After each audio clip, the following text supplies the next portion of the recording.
कृषि दर्शन।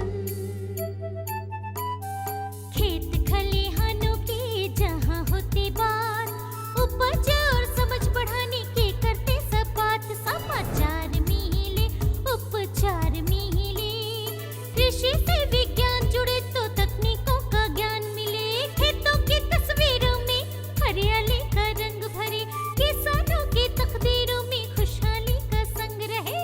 कृषि दर्शन, कृषि दर्शन, कृषि दर्शन, कृषि दर्शन, कृषि दर्शन, कृषि दर्शन, कृषि दर्शन, कृषि दर्शन। खेतों की रखवाली करता कहलाता वो अन्न का दाता।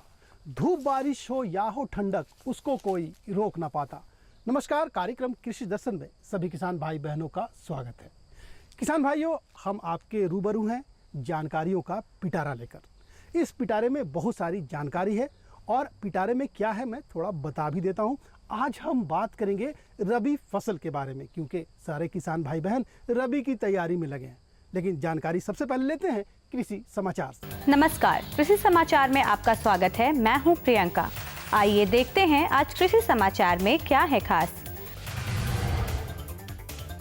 पलामू के जलाशयों में मत्स्य बीज संचयन के लिए चलाई जा रही है जलाशय मत्स्य विकास योजना। झारखंड में नई तकनीक से उद्यान की खेती विषय पर होगा प्रशिक्षण कार्यक्रम का आयोजन। अगाध झींगी के बेहतर उत्पादन के लिए लगाएं उन्नत प्रभेद पुसा नस्दार। अब समाचार विस्तार से। पलामू में मत्स्य उत्पादों को बढ़ावा देने और राज्य सरकार द्वारा तय मत्स्य उत्पादन लक्ष्य को प्राप्त करने के लिए जलाशय मत्स्य विकास योजना चलाई जा रही है। इस योजना के तहत पलामू जिला स्थित जलाशय और रिवराइन फिश फार्मिंग स्थल में मेजर क्रॉप मत्स्य संगुलिकाओं का संचयन किया जाना है। मत्स्य संगुलिकाओं की आपूर्ति के लिए स्थानीय प्रशिक्षित मत्स्य बीज उत्पादकों से आवेदन आमंत्रित है।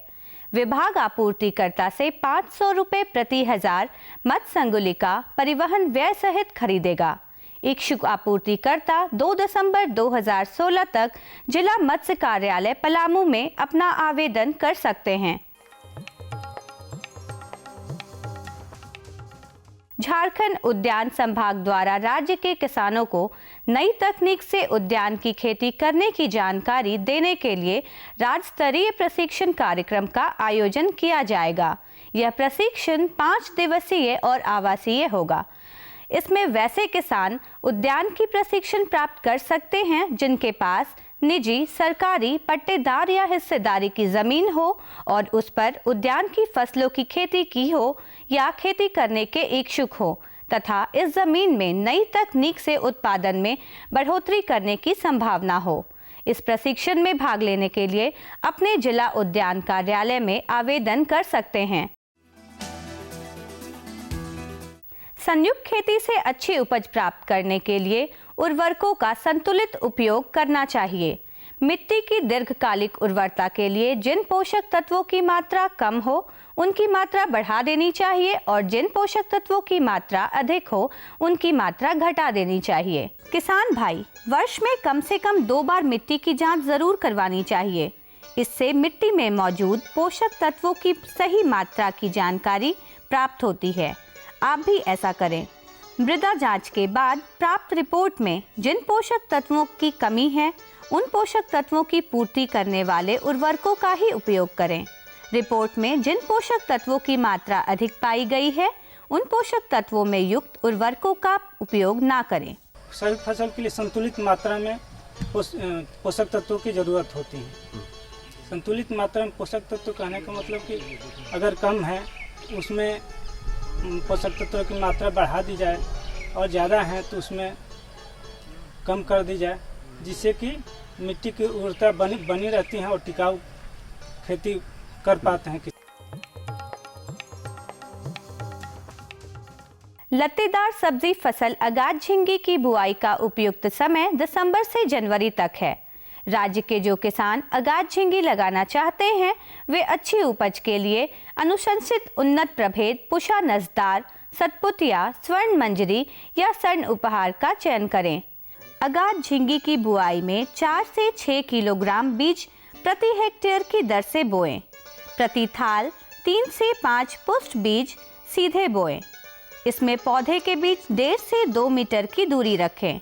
अच्छी उत्पादन के लिए उन्नत प्रभेद पुषा नसदार, सतपुतिया, स्वर्ण मंजरी या स्वर्ण उपहार लगाएं। इनकी उत्पादन क्षमता 80 से 120 क्विंटल प्रति हेक्टेयर है। अपनी हाथों से मूंगफली का दाना निकालना काफी श्रमसाध्य कार्य है और इसमें काफी समय भी लगता है। राज्य के किसान मूंगफली से दाना निकालने के लिए ग्राउंड नट डिकोटिकेटर नामक कृषि यंत्र की सहायता ले सकते हैं। इसकी कार्य क्षमता 5 क्विंटल प्रतिदिन है।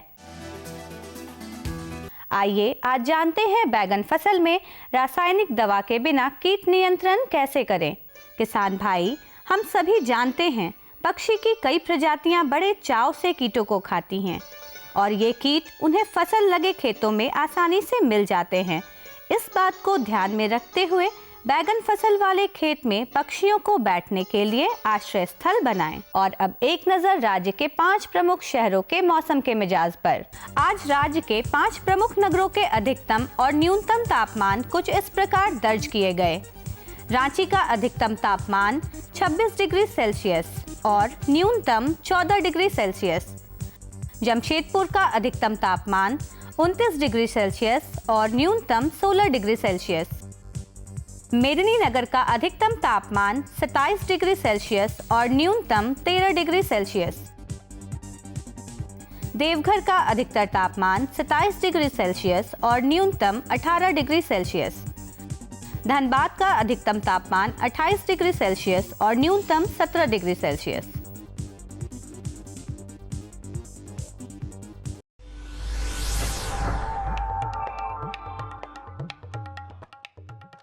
और अब मंडी भाव में आइए नजर डालते हैं अनाजों के भाव पर। आज कृषि उत्पाद बाजार समिति रांची में विभिन्न खाद्यान्नों के थोक भाव कुछ इस प्रकार दर्ज किए गए। चावल मोटा 1950 रुपए से 2350 रुपए, चावल मध्यम 2400 रुपए से 2900 रुपए, चावल उत्तम 3500 रुपए से 6000 रुपए, गेहूं 2100 रुपए से 2600 रुपए, चना 10,000 रुपए से 10,800 रुपए, दाल अरहर 9,000 रुपए से 10,000 रुपए, दाल मसूर 6,600 रुपए से 7,000 रुपए, दाल चना 12,300 रुपए से 13,000 रुपए, सरसों तेल 9,600 रुपए से 11,300 रुपए, चीनी 3,950 रुपए से 4,050 रुपए, आलू 1,200 रुपए से 1,600 रुपए और प्याज 900 रुपए से 1,400 रुपए प्रति क्विंटल रहा। कृषि समाचार में आज इतना ही। अगले दिन अगले अंक में फिर मुलाकात होगी कुछ ताज़ा तरीन खबरों के साथ। तब तक के लिए दीजिए इजाजत। जोहार। कृषि समाचार में किसान भाइयों, आपने देखा मंडी का भाव, मौसम का मिजाज और ली कृषि से संबंधित ढेर सारी नई जानकारी हम और भी देंगे, लेकिन उससे पहले एक छोटा सा विराम। कहीं मत जाइएगा क्योंकि फौरन जाते हैं और फौरन वापस आते हैं। ये लो और बताओ। बस। अरे ये क्या भैया जी, बस इतनी सी रासायनिक खाद? किसानी छोड़ रहे हो क्या? किसानी नहीं, नादानी छोड़ रहे हैं। मिट्टी की जांच कराई है। अब तो लालाजी जितनी जरूरत है उतने ही उर्वरक खेत में डालेंगे। हाँ, किसान भाई आज ही अपने जिले की नजदीकी भूमि परीक्षण प्रयोगशाला में मिट्टी की जांच जरूर करवाएं और मिट्टी में पोषक तत्व, नमी व पौधे के विकास को देखते हुए केवल जरूरत के अनुसार ही पोषक तत्व डालें। और हाँ, मिट्टी में गंधक, जस्ता, बोरोन जैसे सूक्ष्म पोषक तत्वों का पता लगाना भी न भूलें। उर्वरक और जैविक खाद के सही उपयोग से भूमि का उपजाऊपन बनाए रखें, उत्पादकता बढ़ाएं, खर्चा घटाएं और बहुमूल्य विदेशी मुद्रा बचाने में भी सहयोग दें। और हाँ, धीमी गति से नाइट्रोजन उपलब्ध कराने वाले उर्वरकों जैसे नीम लेपित यूरिया को प्राथमिकता दें और यूरिया का पत्तों पर छिड़काव करें। अरे वाह, तू तो सचमुच समझदार हो गया रे। अधिक जानकारी के लिए संपर्क करें जिला कृषि अधिकारी या किसान कॉल सेंटर। विराम के बाद एक बार फिर से सभी किसान भाई बहनों का स्वागत है। किसान भाइयों, विराम में जाने से पहले मैंने बताया था कि आपको आज रबी फसल के बारे में जानकारी देंगे। तो देखिए, रबी फसल आप लगाए हुए हैं और आप तो जानते ही हैं कि पानी की बहुत ज़्यादा इसे ज़रूरत नहीं होती, लेकिन पानी तो ज़रूरी है खेती बाड़ी के लिए।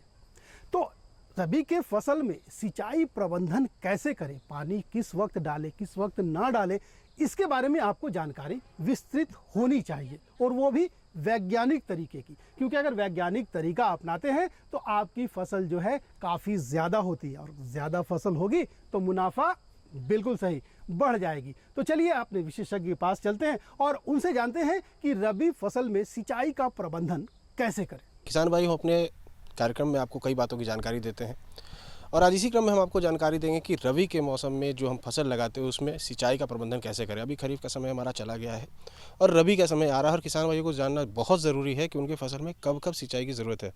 और इस पर बात करने के लिए हमारे साथ हैं डॉक्टर पी के मेहता साहब, जो कि केवी के साहिबगंज में कार्य। जैसे खरीफ का मौसम चला गया है और अब रबी का मौसम आ चुका है, हमारे किसान भाई फसल लगाएंगे, तो सबसे पहले तो ये बताइए कि जो अगर मुख्य फसल गेहूँ की अगर बात करें तो उसमें सिंचाई का क्या तरीका होना चाहिए, क्या अंतराल होना चाहिए? अपने झारखंड में जो टोटल खेती योग्य ज़मीन है करीब 26 लाख हेक्टेयर ज़मीन पर हम लोग खेती करते हैं, उसमें से मात्र 2 लाख हेक्टेयर ज़मीन जो है जिस पर कि सिंचाई का साधन उपलब्ध है। कहने का तात्पर्य ये है कि मात्र 13% ज़मीन जो है हमारे यहाँ सिंचाई उपलब्ध है, बाकी सिंचित है। बाकी जो है करीब 87% ज़मीन जो है वहाँ पर सिंचाई का कोई भी साधन उपलब्ध नहीं है। जहाँ तक हम वर्षा की बात करते हैं तो अपने झारखंड में करीब 1300 mm बारिश होती है। उसमें से अब देखें अगर तो जो भारत का एवरेज रेनफॉल है करीब 1200 mm, उससे 100 mm यहाँ ज़्यादा है। हमारे किसान जागरूक भी हैं, वो आज नए नए टेक्नोलॉजी को अपना करके उत्पादकता और टोटल उत्पादन को बढ़ा रहे हैं, जो कि आज बढ़कर के करीब करीब 75 लाख मीट्रिक टन हो चुका है। लेकिन जो आज अपनी आबादी जिस हिसाब से बढ़ रही है उसके हिसाब से इसको और ज़्यादा ले जाने की ज़रूरत है। तो यहाँ पर क्या है कि खरीफ के मौसम में करीब करीब अपना जो है 90 to 95% फसल जो है फसल का आच्छादन हो जाता है। लेकिन रबी में जब आप आते हैं तो मात्र मुश्किल से 25% ज़मीन पर ही जो है टोटल आच्छादन हो पाता है। इसका मुख्य वजह ये है सिंचाई का एक तो साधन उपलब्ध नहीं है, दूसरा है कि हम एक कुशल प्रबंधन नहीं कर पाते हैं जो कि हमें वर्षा से जल प्राप्त हुआ है उसका। तो यहाँ पर हमको ये करना है कि हम लोग जैसे आज सरकार की ओर से ढेर सारी योजनाएं चल रही हैं, जैसे आज तालाब बनवाया जा रहा है, छोटे छोटे डोभा बनवाए जा रहे हैं। तो एक तो इसमें पानी को संग्रहण करें, दूसरा है कि हमको पहले से इसमें जब खरीफ मौसम शुरू होता है तो रबी का तैयारी हमको उस समय से भी करना होता है। अगर हम थोड़ा मेरबंदी पर ध्यान दें, मेरबंदी चूँकि अपने यहाँ के ज़मीन का जो देखने का जो भौगोलिक एरिया है वो है ढलुआ है, तो वहाँ पर अगर हम मेरबंदी को थोड़ा ठीक कर दें तो वहाँ पर हमारा पानी जो है ज़्यादा देर तक अगर खेत में रुकेगा, रुकने से ये होगा कि अंदर का जो ज़मीन का लेयर है पानी का वो ऊपर आएगा और नमी बरकरार रहेगी। दूसरा है जब अब रबी में इन करते हैं तो जो नमी बरकरार है, जैसे ही हमारा ये धान का फसल कटता है उसमें आप एक 0 टिल मशीन का प्रयोग वहाँ पर कर सकते हैं उस नमी का यूज करने के लिए, और उस समय आप गेहूं की बुआई उसमें आप कर दें। तो एक तो सिंचाई यहाँ पे बचता है। आगे जो भी है अगर कम नमी है मान लीजिए तो वहाँ पर हम यहाँ पर रिकमेंड करते हैं कि नहीं सरसों लगावें किसान, या फिर चना लगावें, दलहन या तिलहन की फसल लगा सकते हैं वो। तो जो उनके पास में आज डोभा का कॉन्सेप्ट है, उस डोभा में अगर पानी है तो उससे एक सिंचाई में भी इसका काम चल जा सकता है, चना का और सरसों का। दूसरी ये है कि अगर मान लीजिए किसी कारण से ये अपना डोभा या तालाब सूख जाता है बीच में, तो हमको किसानों को जागरूक करके ये भी करना है उसमें कि जो भी तालाब मान लीजिए एक एकड़ के एरिया में तालाब बना हुआ है तो बीच बीच में अगर हम चाहें तो 2-3 उसमें कुआं बनवा दें, 5 से 7 फीट गहरा और तालाब के बीच में और 5 फीट व्यास का डायमीटर का। तो उससे ये होगा कि करीब 4-5 फीट लेयर हमेशा पानी का उसमें बना हुआ रहेगा। अगर 3-4 तालाब है तो उससे हम चाहें तो हाँ उसको हम चना का सरसों का एक आध सिंचाई तो हम खूब आराम से ले सकते हैं। तो इस तरह से हमारा जो है उसमें उत्पादकता और उत्पादन दोनों बढ़ने की संभावना बढ़ जाती है। चूँकि अपने यहाँ ये है ना कि क्रॉपिंग इंटेंसिटी अगर आप देखें झारखंड का तो बहुत कम है। बहुत कम का मतलब कि 115% है। क्रॉपिंग इंडस्ट्री कम होने का मतलब ये है कि मेनली 95% आपको खरीफ में आच्छादन होता है और 25% इसमें होता है। तो राज्य खुशहाल तभी होगा, किसान हमारा खुशहाल तभी होगा जब तक कि ये क्रॉपिंग इंटेंसिटी 200% तक नहीं पहुंच जाए। तो उसको पहुंचाने के लिए ये जो हमने उपाय बताया ये करना ज़रूरी है। दूसरी है कि अपने यहाँ ढेर सारे पहाड़ नली नाले निकलते रहते हैं, वहाँ पर भी प्रबंधन की ज़रूरत है। प्रबंधन ये है, वहाँ पर भी हम पानी को बहुत जगह सहभागिता से, किसानों की सहभागिता से चेक करें। चेक कर करके वहाँ पर हम जो भी लोकली अवेलेबल मटेरियल्स हैं, पत्थर हैं, वहाँ पर जो भी डस्ट हैं, उससे पानी को कई फेज में हम रोकें। उसको रोक करके फिर वहाँ पर हम सब्जी की फसल हो या हल्का फल्का सरसों है उसकी सिंचाई कर सकते हैं। तो इस तरह से हम उसकी उत्पादकता और उत्पादन दोनों को बढ़ा सकते हैं। तो पहले तो हमारे किसान भाइयों को बताया कि अगर वो गेहूं लगाने जा रहे हैं तो गेहूं लगाने से लेके उसको लास्ट काटने तक में कितनी सिंचाई होनी चाहिए, कितने अंतराल पे होनी चाहिए? गेहूँ के लिए कम से कम 5 सिंचाई चाहिए, लेकिन अपने झारखंड में उनको चयन करना होगा, चयन कि कौन सा गेहूँ लगाएं। उतनी सिंचाई वाली गेहूँ हमको नहीं लगाना है, कम अवधि वाली गेहूँ लगाएं और कम सिंचाई प्रभेद पर निर्भर करता है यो। तो हम लोग यहाँ चाहें तो मुश्किल से 2 या 3 सिंचाई में गेहूँ की कर सकते हैं, और बाकी चना में और सरसों में तो हम लोग चाहेंगे तो 1-1 सिंचाई में हमारा काम हो सकता है। कौन कौन से ऐसे फसल हैं जिसको कि कम सिंचाई की ज़रूरत पड़ सकती है रबी में, जो कि हमारे किसान भाइयों को अधिक जो है मुनाफा दे सकता है, उनको मदद कर सकता है? अभी सरकार की ओर से भी ध्यान दे रहा है, तिलहन और दलहन का फसल को बढ़ाना है। तो हम तो चाहें किसानों से कि इस पर चना का हो, मसूर का हो, सरसों का हो, इस पर वो ज़्यादा केंद्रित करें तो अच्छी बात होगी। तो किसान भाइयों, देखा आपने कि हमारे विशेषज्ञ ने आपको काफ़ी विस्तार से बताया कि रबी के मौसम में आप फसलों की सिंचाई किस तरह से करें। सबसे पहली बात है कि आप उस पानी को बचा कर रखें जिससे आपको रबी की खेती करनी है।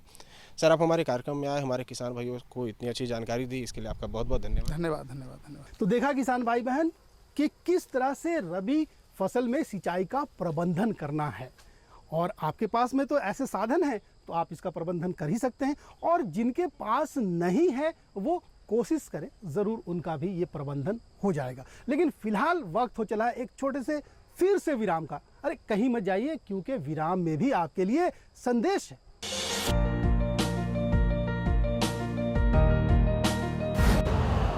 यूरिया का स्वदेशी उत्पादन 70 लाख टन बढ़ाने के लिए 6 उर्वरक संयंत्रों का उद्धार किया जा रहा है। FCIL के गोरखपुर, सिंदरी, तलचर और रामागुंडम संयंत्र, HFCL की बरौनी इकाई और BVFCL की नामरू फोर्थ। सोने पर सुहागा ये है कि देश में अब बनेगा सिर्फ नीम लेपित यूरिया, क्योंकि इससे होगा किसानों का फायदा ही फायदा। अनाज का उत्पादन 10% तक बढ़ेगा, बढ़ेगी 10 से 15% नाइट्रोजन क्षमता।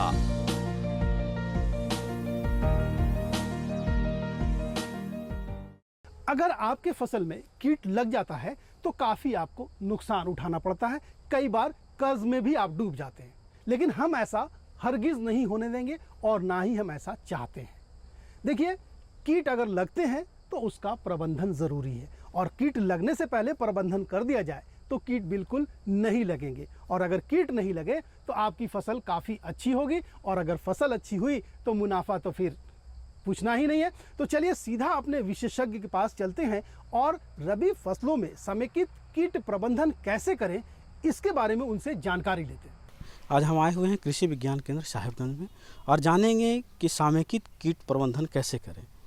इस बारे में जानकारी देने के लिए हमारे साथ वैज्ञानिक OP चटर्जी जी मौजूद हैं। तो साहब, समेकित कीट प्रबंधन क्या होता है, इसके बारे में बताएं। किसान भाई लोग जो है रासायनिक कीटनाशक का इस्तेमाल करते हैं लंबे समय से अपने खेतों में। तो देखा गया है कि लंबे समय से इस्तेमाल करने पर रासायनिक कीटनाशक के प्रति कीटों का प्रतिरोधी क्षमता बढ़ जाता है, जिसके कारण है उस पर कीट नियंत्रण नहीं हो पाता है। तो आज का समय है समेकित कीट प्रबंधन का, जिससे आप जो है बहुत सारे क्रियाओं कर खेती में आप कीटों का उचित प्रबंधन कर सकते हैं। और उसके साथ साथ ये भी लाभ होता है कि वातावरण में कीट के अलावा बहुत सारे फ्रेंडली कीट भी होते हैं जो कि फसलों को मतलब सुविधा देते हैं, फसलों में परागन को बढ़ाते हैं। जिस तरह मधुमक्खी होती है, वो आपके बंधु कीट होते हैं, वो जो है फसलों के परागन बढ़ाते हैं, उसके उत्पादकता बढ़ाते हैं। उस तरह कुछ सूक्ष्म कीटें भी होती है जो कि ज़मीनों में या फसल के आसपास होती है, जो कि फसल के बढ़वार में मदद करती है। तो एक कीटनाशक का प्रयोग से हम क्या करते हैं कि ना केवल हानिकारक कीटों को हटाते हैं, बल्कि सभी कीटों को हम जो है नुकसान करते हैं। कुछ लाभकारी कीटे हैं उनका भी नुकसान हो जाता है। लेकिन हम जानना चाहते हैं कि जब आपने बार बार बात कर रहे हैं कि शत्रु कीट के साथ साथ मित्र कीटों को भी नुकसान होता है, तो इसके लिए हमारे किसान भाई जो है रबी फसल में इसकी बचाव कैसे करें? किसान भाइयों को मैं कहना चाहूँगा कि आप जो है आज के समय समेकित कीट प्रबंधन का इस्तेमाल कीजिए, जिसमें आपको 3-4 तरह की क्रियाएं होती है। समेकित कीट प्रबंधन में पहली क्रिया है कि आपका खेत की शस्य क्रिया जिसको कहते हैं कि खेत की तैयारी वाली क्रिया है, इसको उचित तरीके से खेत की तैयारी कीजिए। खेत में खरपतवार रहने मत दीजिए। खेत की अच्छी गहरी जुताई कीजिए फसल लगाने से पूर्व, और उसे गहरी जुताई के बाद उसमें उचित आपको जैविक खाद का उपयोग कीजिए खेतों में। उसके बाद आती है आपको यांत्रिक क्रियाएं। यांत्रिक क्रियाएं जो है वो समेकित कीट प्रबंधन में आपको लाइट ट्रैप, फेरोमोन ट्रैप, इस सब के इस्तेमाल के ऊपर है ताकि कीट का प्रभाव कम रहे। और उसके बाद आपको जो है कुछ ऐसे फसलों का इंटरक्रॉप करना फसल के साथ, जिससे कीट का प्रभाव जो है कम होता जाए। ये हुए। उसके बाद आपको है फसल की क्रियाएं। उस फसल की क्रिया में आपको जो है बीज को जो है, जो फसलों के बीज है, सब्जियों के बीज है, उनका जो है आप उपचार कीजिए जैविक कीटनाशक से, और उसके बाद जो है उसे खेतों में लगाइए। खेतों में लगाएं, आपको सही तरीके से लाइन से लगाइए। और उसके बाद जो है आपको जब फसलों में फूल आने का समय होता है, सब्जियों में खासकर, तभी कीट का प्रभाव ज़्यादा हो जाता है। उस समय आप जो है फेरोमोन ट्रैप लगाइए अपने खेतों में, और ट्राइकोग्रामा कार्ड भी आप लगाइए, जिससे आपको जो है वो जैविक तरीका है कीटों के प्रबंधन का। उसमें फेरोमोन ट्रैप में क्या होता है कि आपको एक केमिकल होती है, जैविक केमिकल होती है, जिसके कारण जो है जो नर जो भी ये होते हैं वो जो है नर मादा का वो एक हार्मोनल ट्रैप होता है, जिसमें कि आपको नर आकर्षित हो जाते हैं वो ट्रैप के प्रति और आकर के उसमें फंस जाते हैं। इस तरह जो भी कीट जो नुकसानदेह है वो अंडे देने की क्षमता में नहीं आते हैं, उसके पहले ही वो जो है उसके कीट के जो पतंगे हैं वो है पकड़ा जाते हैं। उसके बाद ट्राइकोग्रामा कार्ड है, वो आपको जो है उसमें जो सूक्ष्म जीव है वो जो है वो कीट के ऊपर, शरीर के ऊपर प्रभाव डालते हैं, उसके कारण कीट की मृत्यु हो जाती है। उसके बाद आपको न्यूक्लियर पॉलीहेड्रोसिस वायरस है, ये भी एक जैविक कीट प्रबंधन है। इसके इस्तेमाल से कीटों का जो है संख्या पे वायरस जो है वो इफ़ेक्टिव रहता है और वो उसकी बढ़ने नहीं देता है कीटों की संख्या। इस तरह आपको जैविक कीटों का इस्तेमाल करके जो है आप खेत का समेकित कीट प्रबंधन कर सकते हैं। आपके नीम के पेड़ जो है वो उसके फल जो है बहुत लाभकारी है, आप घर के इस्तेमाल के लिए भी और कीटनाशक के रूप में उपयोग के लिए भी। आप घरेलू उपाय कीटनाशक का इस तरह कर सकते हैं कि नीम के फली जो आप जमा कर लीजिए, उसके जो मौसम है, फली जमा करने के बाद उसे पानी में आपको सड़ने दीजिए। सड़ने के बाद उसमें गौमूत्र आप 20% के दर से मिला दीजिए और उसी मिलाने के बाद उसको 1 महीने जो है उसको वैसी प्रकार रहने दीजिए। रहने के बाद उस पानी को छान ले और उसी पानी को आप खेत में कीटनाशक के रूप में आप इस्तेमाल कर सकते हैं। उससे बहुत सारे कीटों का जो है, खासकर रबी मौसम में आपको जो लाही वाली कीट होती है या और भी तरह तरह के पत्ते काटने वाले कीट है, इस पर काफ़ी असरदार रहता है। इसकी जो है 15 से 20% जो है मिला करके पानी में आप छिड़काव करें खेतों में, तो जैविक तरीके से आपको कीटनाशक जो है काम करेगा, जैविक कीटनाशक। हमारे विशेषज्ञ ने इतनी अच्छी और महत्वपूर्ण जानकारी आपको दी, इसके लिए आपका बहुत बहुत धन्यवाद। तो किसान भाई बहन, अब आप समझ गए ना कि कीट प्रबंधन कितना ज़रूरी है और कितना आसान भी। अब हमें तो आप विदा दीजिए क्योंकि अगले अंक की तैयारी भी करनी है, लेकिन जाने से पहले आपको IMD पुणे लिए चलते हैं क्योंकि मौसम का हालचाल भी तो लेना है ना। भारतीय मौसम विभाग पुणे से प्राप्त आज का मौसम पूर्वानुमान कुछ इस प्रकार है। आकाश साफ रहेगा, हवा उत्तर पश्चिम की ओर से 6 किलोमीटर प्रति घंटा की रफ्तार से चलेगी। आज का अधिकतम तापमान 28 डिग्री सेल्सियस और न्यूनतम 12 डिग्री सेल्सियस रहने की संभावना है। अब मौसम पूर्वानुमान पर आधारित कृषि सलाह। जो किसान भाई धान फसल की कटाई कर चुके हैं वे खेत को तुरंत जोत दें। यदि कम से कम 4 सिंचाई की सुविधा हो तो गेहूं या आलू की खेती करें। जिन किसान भाइयों के पास 2-3 सिंचाई की सुविधा हो वे मसूर, मटर, जौ, तीसी, चना या असिंचित गेहूं की खेती करें। जो किसान भाई गेहूं की खेती करना चाहते हैं वे खेत की तैयारी शुरू कर दें। साथ ही बीज व उर्वरक का भी प्रबंध कर लें। तो किसान भाई बहन, हम IMD पुणे से वापस आ गए और अब अगले अंक की तैयारी करनी है। लेकिन जाने से पहले आप हमारा पता ज़रूर लिख डालिए, क्योंकि अगर आपके पास में कोई समस्या है या हमारे कार्यक्रम में कोई सुझाव देना चाहते हैं तो आपके पास पता होना ज़रूरी है। किसान भाई बहन, हमारा एक ही मकसद है कि आपकी आमदनी बढ़ाना, आपको आत्मनिर्भर बनाना, और इसमें हम कामयाब तभी हो सकेंगे जब आप हमारे बताए गए सारे उपाय को आप अच्छी तरह से करेंगे, है ना। तो हमें उम्मीद है कि आप हमारे बताए गए सुझाव पर अमल करेंगे। और जाते जाते आपको अब अपना पता बता देते हैं। कार्यक्रम कृषि दर्शन कृषि प्रकोष्ठ द्वारा केंद्र निदेशक, दूरदर्शन केंद्र, रातू रोड, रांची। पिन संख्या 834001। तो हमें रहेगा आपके खतों का बेसब्री से इंतजार। नमस्कार।